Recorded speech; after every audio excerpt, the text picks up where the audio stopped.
आज हम पढ़ने वाले कक्षा 10 का विज्ञान का एक बहुत इम्पोर्टेंट क्वेश्चन जो है ये संयोजन अपक्रिया। संयोजन अपक्रिया या संकलन अपक्रिया। संयोजन के शब्द से ही समझ में आ रहा है कि संयोजन का मतलब किसी भी चीज़ का जुड़ना, संकलन का मतलब किसी भी चीज़ का संकलित करना या इकट्ठा करना।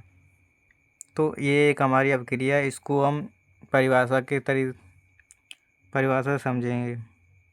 परिभाषा वह रासायनिक अपक्रिया जिसमें दो या दो से अधिक, मतलब कोई अपक्रिया है उसमें दो या दो से अधिक क्या चीज़ होनी चाहिए, अभिकारक। अभिकारक मतलब कोई अभिकारक है, अभिकारक क्या करेंगे, मिलकर एक नए तत्व का उत्पादन करते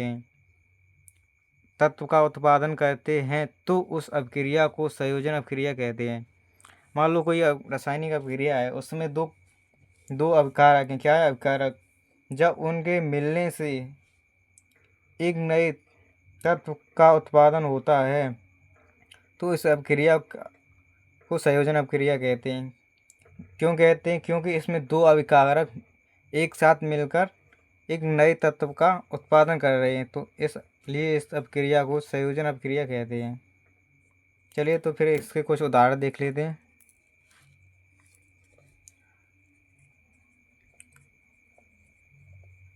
उदाहरण,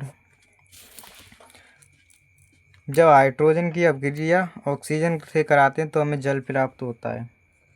2H2 ये होता है हमारा हाइड्रोजन प्लस O2 ये होती है हमारी ऑक्सीजन।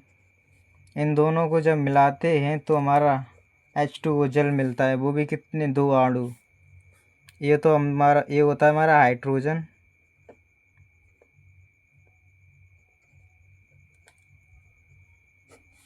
ये होती है हमारी ऑक्सीजन,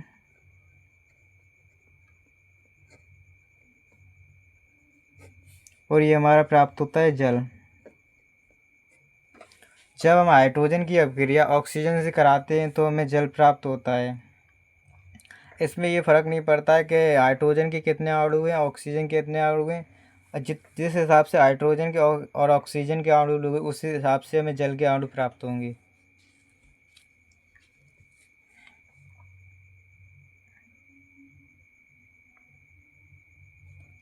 ये हो गया हमारा फर्स्ट उदाहरण। अब इसमें देखें सेकंड उदाहरण।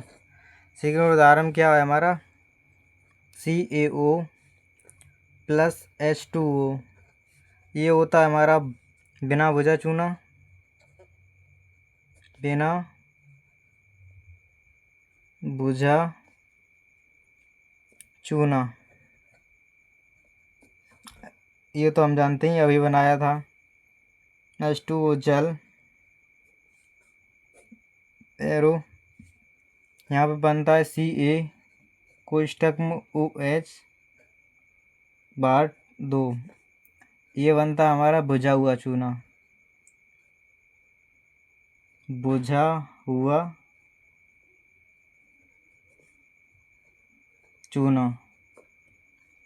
ये हो गए हमारे संयोजन अपक्रिया के दो उदाहरण।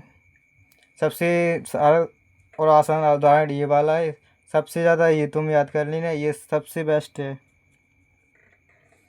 अगर ये अपक्रिया समझ में आई हो और अच्छी लगी हो तो चैनल को लाइक और सब्सक्राइब कीजिए।